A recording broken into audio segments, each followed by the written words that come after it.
what's up guys, the Anime Titan here, back at it again with another What If, and today I'm doing What If Deku Was an Assassin, a completely and utterly new What If for you guys, and it'll go something like this.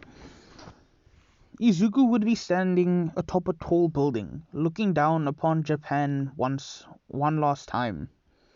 This would be his 1000th kill. He would be targeting one of the biggest bosses in the Yakuza. All for One, he's already gone. All Might, retired. All that's left in this era is a bunch of rampant villains. And this is the story of how Izuku became the assassin. Izuku would be born to Hisashi and Inko, with everything going the same as to canon, except that Hisashi would be sticking around and Izuku would be getting a telekinesis quirk at the age 4. Izuku, his mother and father would be happily living, with Hisashi deciding that Izuku needs some physical attributes and not just rely on his quirk. At the age of 6, Izuku would be sent to martial arts classes, and everything would just be smoothly progressing from there. Izuku, still being just as smart as he was in canon, would pick up these things relatively easy, and by the age of 8, he would already have reached the junior division black belt. Hisashi would have been extremely happy and would go out on a camping trip with Izuku and his mother. The camping trip wouldn't be anything special, except that this is where everything goes wrong. Izuku would be having a beautiful day with his mother and his father, with him using his telekinesis to wield the axe and chop down a tree. The tree would slowly be leaning towards the campsite, and Izuku would use his telekinesis and slowly redirect it. His telekinesis is powerful, but not that powerful. Not yet. The tree would harmlessly fall to the side of their campsite, where Hisashi would say that Izuku did a good job. Hisashi would then continue chopping up the tree into smaller pieces and would start putting it out as firewood. He would quickly start the fire with his fire breath, and the family would sit around the fire just cooking their food and telling stories. They would eventually go to bed, and Izuku would have a separate tent. However, in the middle of the night, Izuku would have to get up and go to the bathroom, and he would end up just walking at least 20 meters from the campsite to use the bush. That's when Izuku would hear a bunch of men walking around and would slowly hide. Well, not slowly hide, but he'd hide, careful not to be seen. He'd see these men walking through the forest, being villains. This group in particular had just taken money had just robbed a bank not too far from the outskirts of the woods, and had taken the wood as refuge. They would have accidentally stumbled upon Izuku's campsite and his parents. The villains would take this as their chance, as they'd quickly murder the parents and use the campsite. Izuku would have noticed the murder and would have fallen into despair. He would have decided that he wants revenge and that he is going to get it for his parents. Izuku would quickly use his telekinesis, crushing 2 guards that had been outside. Well, not crushing them, but snapping their necks. The 2 guards would be left immobile and dead on the ground. Izuku would be making his way into the camp, where he'd also find that in one of the sacks that the men were carrying, it wasn't just him. Well, it wasn't just money. Izuku would have peered in to see the man holding down a restrained little girl. This girl would be relatively older than Izuku by at least 4 or 5 years. This girl had been knocked out and would have severe burns. Her hair would constantly be shifting from a darker red to a white and then red again.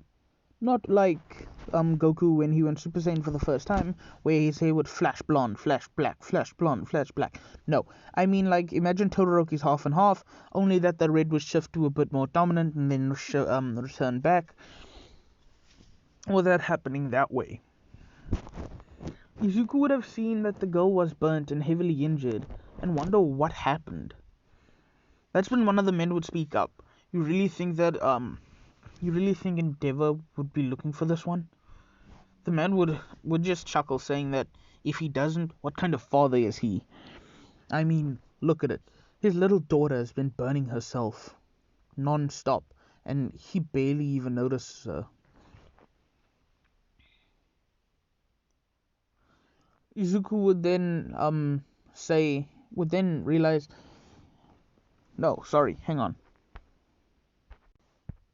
Sorry guys, my bad. Toya had already run away from home at that point. Ah, damn it, I just revealed to you who the girl was, you fuckers, you lucky bastards. But anyway, yeah. The men would then say, that the girl had already run away from home and that Endeavor believes she's dead. Just imagine how much they could get for her on the black market. At this point, Toya had been running around for a couple years now, just oddly pickpocketing to barely stay alive and eating scraps. Izuku had decided that he quickly needs to make his move, as he would have rushed into the tent, surprising both the men.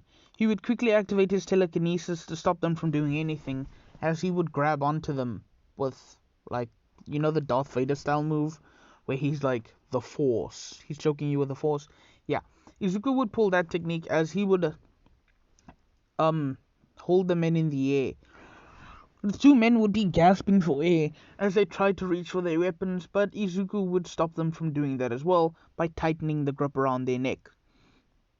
They'd be furiously struggling, trying to get rid of the grip, when eventually they would pass out. Izuku would quickly run towards the girl, slowly shaking her awake as he would rummage through his parents', through the leftover belongings of his parents. His parents had been murdered quite brutally. His father had been hit over the head with one of their quirks, being a hardening quirk, but instead of hardening, it's basically just hardening and shape manipulation. The man had changed his hand into a steel hammer and smashed his dad's head in. His mother, on the other hand, her throat was slit, and she was just, yeah, let's just go with violated. It's the nicest way I could put it. Izuku had looked past the bodies for a bit, as he found the first aid kit as well as the food supply, as he would quickly run over to Toya and start bandaging up some of her wounds.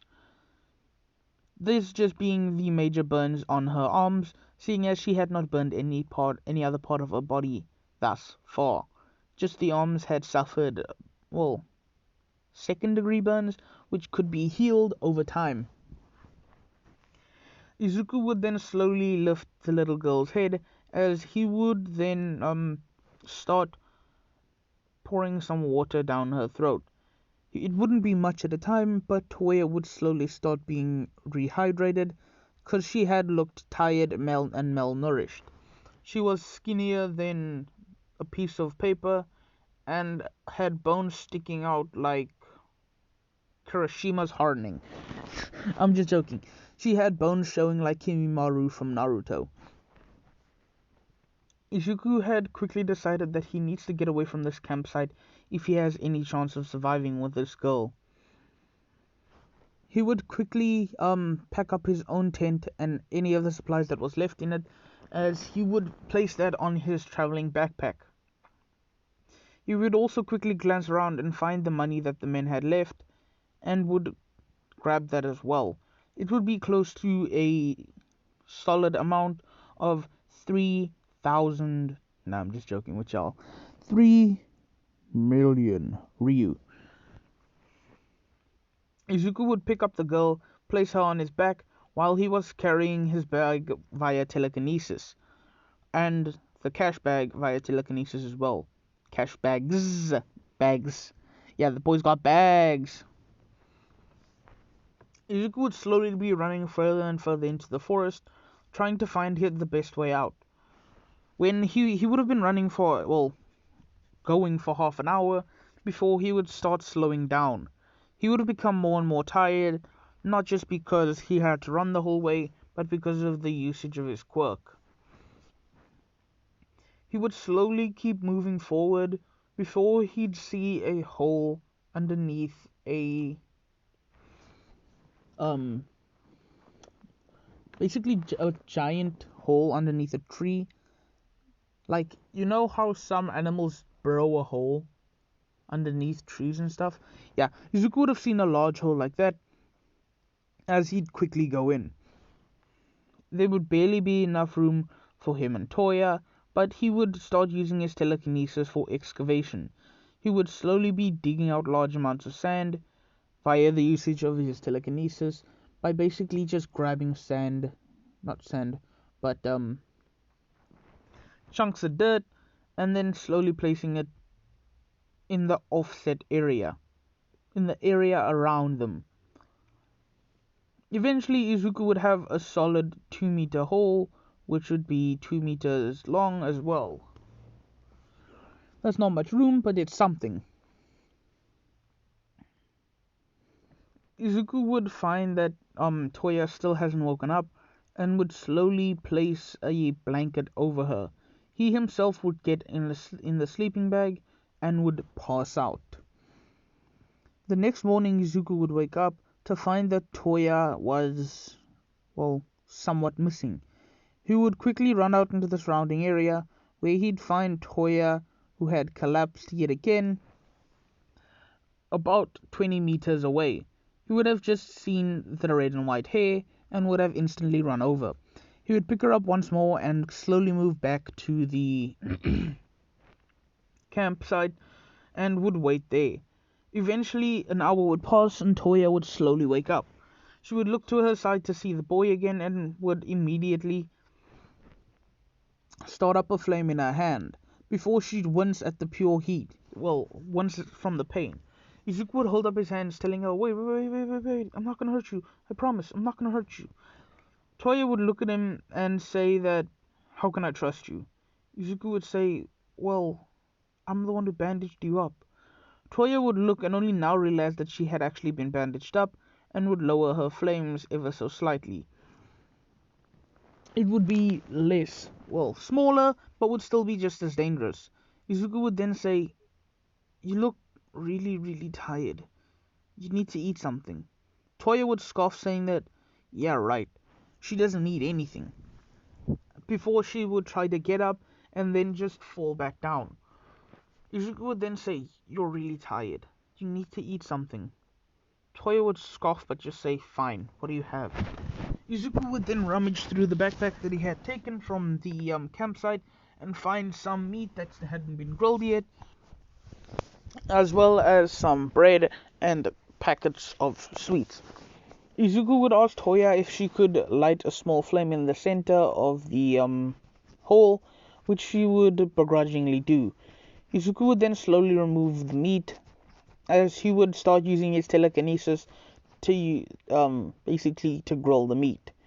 Eventually he'd be finished and hand one piece to Toya, and the other piece he would take the other piece for himself.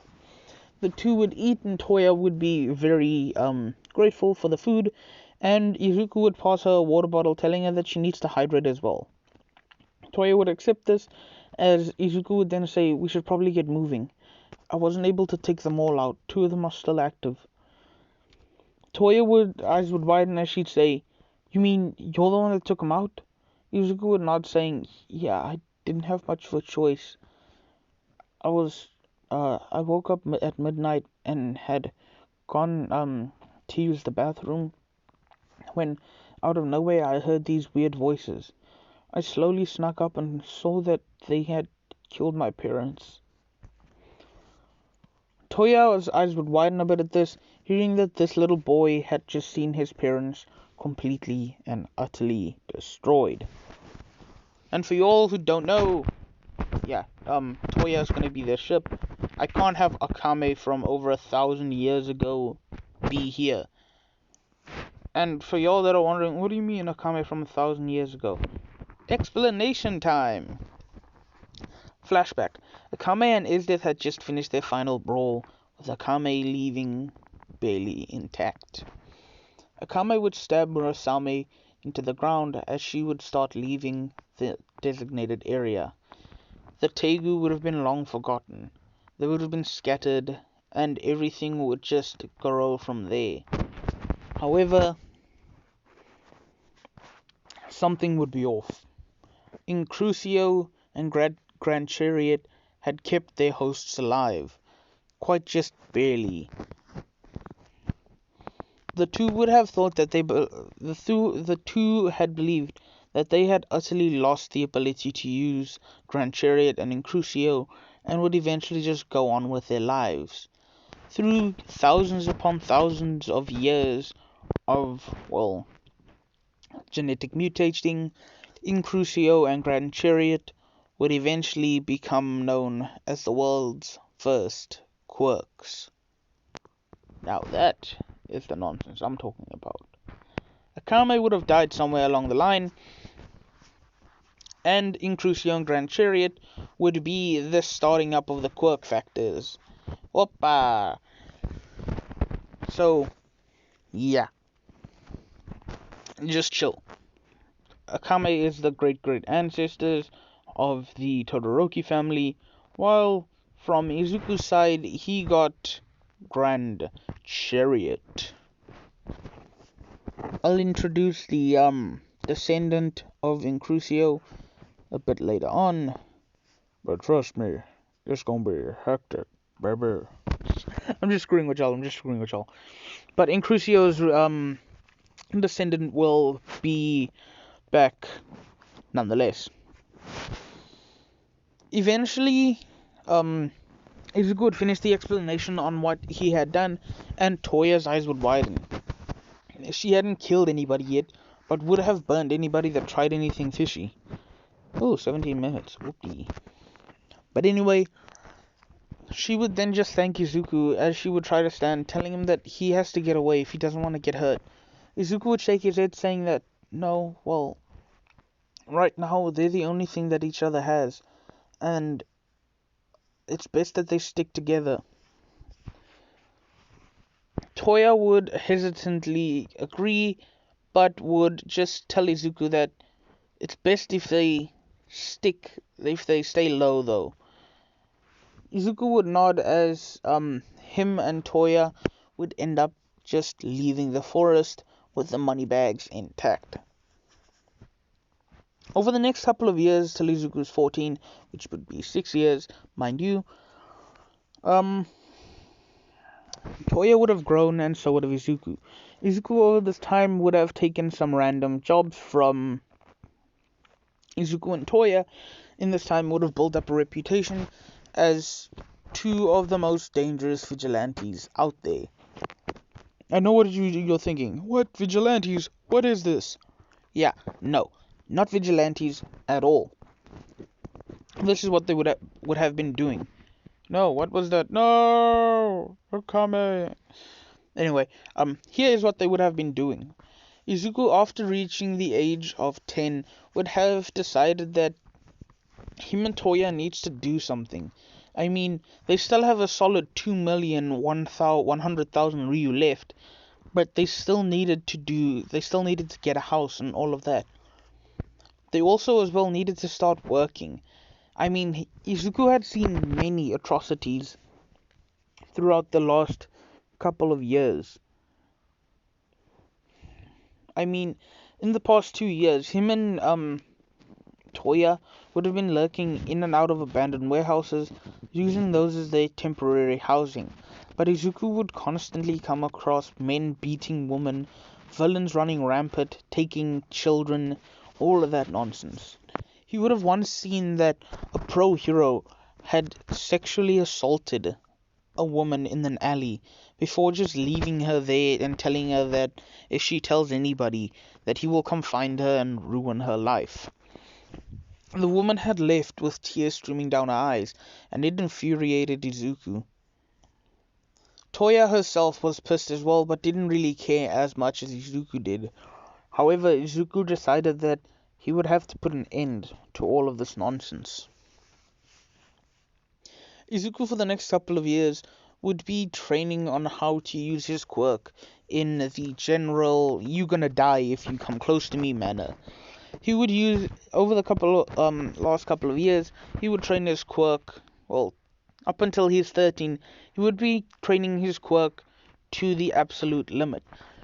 He would be able to blow doors off of their hinges, basically any concrete slab, cement slab, not concrete, sorry, cement slab or cement pillar, he would be able to rip out and use as a basic battering ram.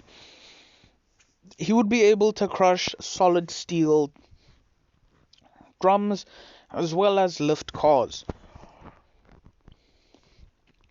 Toya, on the other hand, would have gotten a better hang of her flames, learning to only use it in lower output, seeing as Izuku had told her that if she keeps pushing her quirk too hard, she's gonna end up hurting her body. And Izuku, being the only person that she, can count on and believes in, she had actually listened, only using her quirk in small amounts, which had saved her from suffering any large burns. Izuku would have eventually started killing. This would have surprised Toya, wondering what had caused Izuku to do all of this. Well, come this fall, when Izuku had explained to her that the world is corrupt, and heroes are almost just as corrupt nowadays. The only person I see that would actually still be a hero without any benefits is All Might. Toya would look up to him as she'd nod, saying that she wholeheartedly agrees and that she doubts any other person would do anything like that. She would nod as she then say, yeah. Izuku and Toya would then inevitably start murdering. Oh, fuck! I'm sleepy. Izuku and Toya would inevitably start taking out trash, such as villains and heroes that stoop really low. The first week, Izuku would have had a bit of recoil from doing this, but had decided that it's for the better of good. Izuku would have a flashback while stalking this one person to his first kill. Izuku would have been just walking around, minding his own business, when he'd hear a man yelling. He would walk to the alley as he'd see the man yelling at a defenseless little child. He'd yell and say, "What the hell's wrong with you? Why couldn't you do what I told you, huh? I asked you to get us at least 100 Ryu, and all you can get me is a measly 90? He would then proceed to kick the girl, as he'd say, "You're worthless. I never should have had a child, and especially one with a useless quirk like yours." Izuku would look closer, and he'd see that it actually was just a pair of floating clothes. Izuku would then step in, saying that, "Hey, what are you doing?" The man would turn around as he'd say, "Oh, look, it's another piece of trash. Another worthless child trying to defend this piece of garbage." He would then turn his head as he'd turn his foot to steel and kick the girl once more. This time she'd spit blood, as Izuku would say, "Hey, what the hell do you think you're doing?" The man would turn around, telling him that, "Buzz off, kid. This is none of your business." Izuku would then just raise his hand as he'd pin the man to the wall and say, "Well, you're beating a defenseless child, so I think it's some of my business." The man would just say, "She's worthless. All she had to do was get a measly $100, but she couldn't even get 100 Ryu, sorry, but she couldn't even get that. Now how am I supposed to get my alcohol?" Izuku would walk closer to the pair of clothes as he'd slowly hold out his hand. The girl would take it and he'd pull her to her feet as he'd ask if she's okay, and she would nod. He'd then tell her that she should look away and that this isn't going to be pretty. She would do so as Izuku would crush the man's windpipe and he'd fall to the ground, lifeless. Toru would turn around as she'd see the man dead and would start crying. Izuku would tell her that she needs to go to the police station and then tell them what happened. She would nod as she'd ask if he was coming with her, and he'd say no, and that he would be busy elsewhere. She'd fearfully start going towards the closest police station, which is where Izuku would drop her off, and she would explain what happened. The police would go to the set alley and would find the corpse of the man still there, and would find no fingerprints on what happened. Let's check the time. 25 minutes. Flashback end.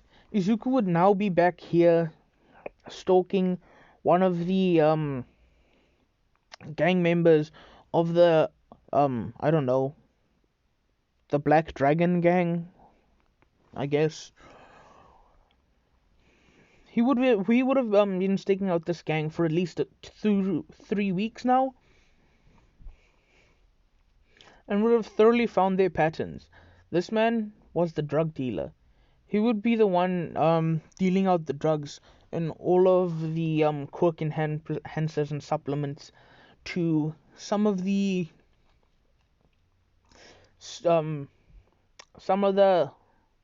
buyers in the area.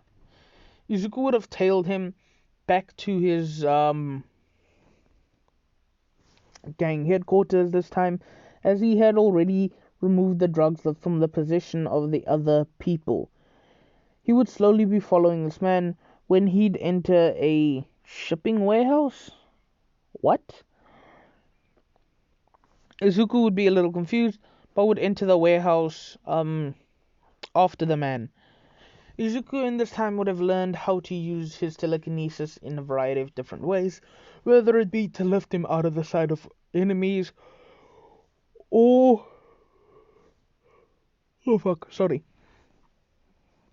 or to use it to make stepping stones for himself. But he'd be using it at this moment as a way to levitate himself as to not make any noise, and he would quickly be following the man into the warehouse. Izuku had caught the door just before he closed it using his telekinesis, opening it and then launching himself into the air. He would be floating high above the lights that would be hanging as well, as he'd follow the man through the warehouse, looking down upon all the gang members, and eventually settling his eyes upon the leader. The leader would ask the lackey how he did, and the lackey would reply with, "He did well." Izuku would decide that this is probably the distribution place, but what he's looking for is the place where they get all the drugs. He would then see that there are some tied up children in the back, and he would have only now realized that the man was a child trafficker as well. This would kind of annoy Izuku, as he would slowly start lifting men off of the ground, one by one, making sure that they weren't noticed. He'd slowly and quietly snap their necks, ensuring that none of them could make a sound, and would then move on to the next one, and the next one, and the next one. Eventually, he had killed over 15 men, and would now be just left with the one lackey and the boss. He would slowly grab both of them by the neck using his telekinesis, and would snap the lackey's neck, and would then ask the boss what he is doing. The boss would look confused and ask, "What do you mean, what am I doing? I'm running a drug dealing business here." Izuku would then say, "No, I'm talking about that over there in the corner." Izuku would then point his finger back, to the corner where the man would look and see the children, as he'd say, "Oh, those are just the next batch of slaves." Izuku would then ask the man one final question, and Izuku said, I advise you to answer this next question if you value your life. The man would laugh and say, ha, you really think I believe a pro hero would kill me? Izuku would then say, I'm not a pro hero. This is when the man's eyes would widen as he'd look to his side, seeing that the man was not knocked out and was actually dead. Izuku would then ask him, where do you get the drugs from? The man would then start stuttering as he'd say, I get it from the Yakuza. They're another group of, what you call it? They're not a gang. They're not a cult. Basically, it's, Chisaki's group, the Yakuza. But, yeah. So Izuku would then say that, ask where are you getting it from? And the man replied, we get it from the Yakuza. I don't know their leader or their base, but all I can tell you is that we get it at near the docks once every week. Izuku would then nod before snapping the man's neck as well, and then walking over to the children. Fuck, why am I yawning? Izuku would walk over to the children as he told them that, okay, so you guys have to go to the front for me and just wait there, okay? I'll call the cops and they'll come pick you up in just a bit. The kids would nod as they'd make their way to the front, where Izuku would call the cops and tell him that, help, there's been a gang shooting over here at this place near the south side. The cops would immediately take action as they'd rush their way over there and would find the kids waiting outside. They would take the kids quickly into a protective area before they'd slowly move in and see that most of the men were dead and that their necks had been snapped. The police officers would be kind of annoyed at this and would then realize that it was the work of the hidden assassin once more. That's where I'm going to be ending off this part. It's still in the beta phase, and I will be increasing story and output from here on out. Anime Titan signing out. Peace.